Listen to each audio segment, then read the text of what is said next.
Hello students, how are you? बच्चों, आज हिंदी की कक्षा में आपका स्वागत है। सभी बच्चे अपनी उत्थान हिंदी व्याकरण रफ नोटबुक और पेंसिल लेकर बैठ जाएं और ध्यानपूर्वक आज का सेशन अटेंड करें। प्यारे बच्चों, आज मैं आपको श्रुति सम भिन्नार्थक शब्दों के बारे में बताऊंगी। जी हाँ, श्रुति सम भिन्नार्थक शब्द। श्रुति यानी सुनना, सम यानी समान, भिन्न यानी अलग, अर्थक यानी अर्थ वाले, यानी कि वे शब्द जो सुनने एवं लिखने में लगभग समान लगते हैं किंतु उनके अर्थ बहुत भिन्न होते हैं, वह श्रुति सम भिन्नार्थक शब्द कहलाते हैं। आइए एक उदाहरण के माध्यम से इसे समझने का प्रयास करते हैं। पत्ता और पता, ये दोनों शब्द लगभग समान सुनने पर भी भिन्न अर्थ रखते हैं। पत्ता का अर्थ है किसी पेड़ पौधे का पत्ता और पता का अर्थ है किसी का रहने का स्थान। तो देखिए बच्चों, यह दोनों शब्द जब हम इनको बोलते हैं तो लगभग सुनने में यह एक जैसे लगते हैं, परंतु इनके अर्थ देखा बिल्कुल अलग है ना।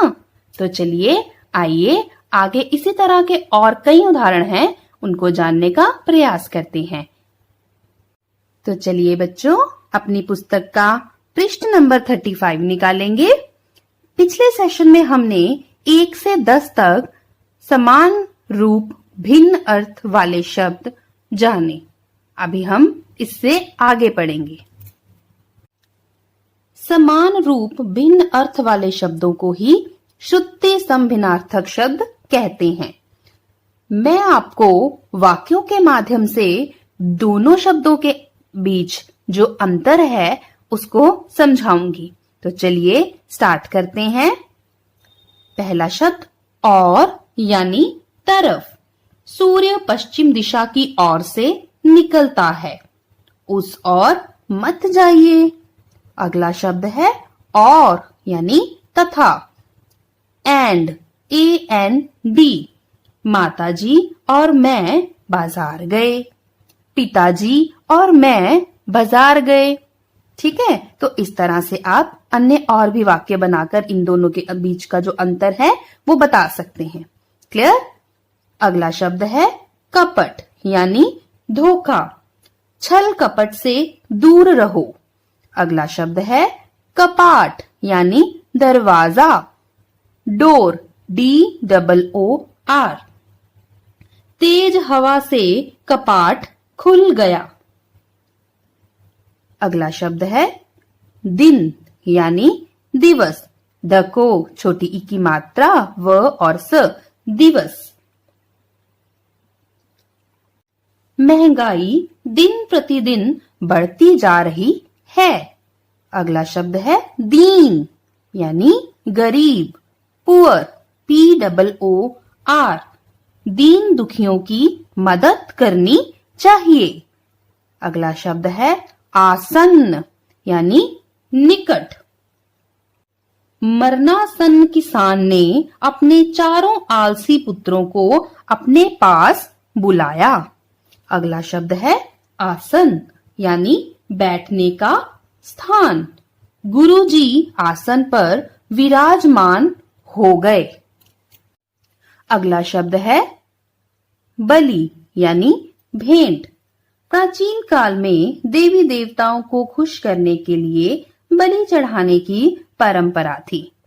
अगला शब्द बलि यानी बलवान। अखाड़े में कई बलि अपना पराक्रम दिखाने आए। अगला शब्द है अधम यानी नीच। चोरी करना अधम कार्य है। अगला शब्द अधर्म, म के ऊपर रेफ, जिसका अर्थ है पाप। विजयदशमी का त्योहार अधर्म पर धर्म की विजय का प्रतीक है। क्लियर? नेक्स्ट वर्ड है धरा यानी पृथ्वी। प के पैर में री, आधा थ, व को बड़ी ई की मात्रा, पृथ्वी यानी अर्थ। EARTH। धरा को प्रदूषण से बचाओ। अगला वर्ड धारा यानी बहाव। नदी की धारा हमें निरंतर आगे बढ़ने का संदेश देती है। अगला देखेंगे वर्ड बाल यानी बालक। सूरदास जी ने श्री कृष्ण जी के बाल रूप का अद्भुत वर्णन किया। भाल यानी माथा, फोरहेड, FOREHEAD,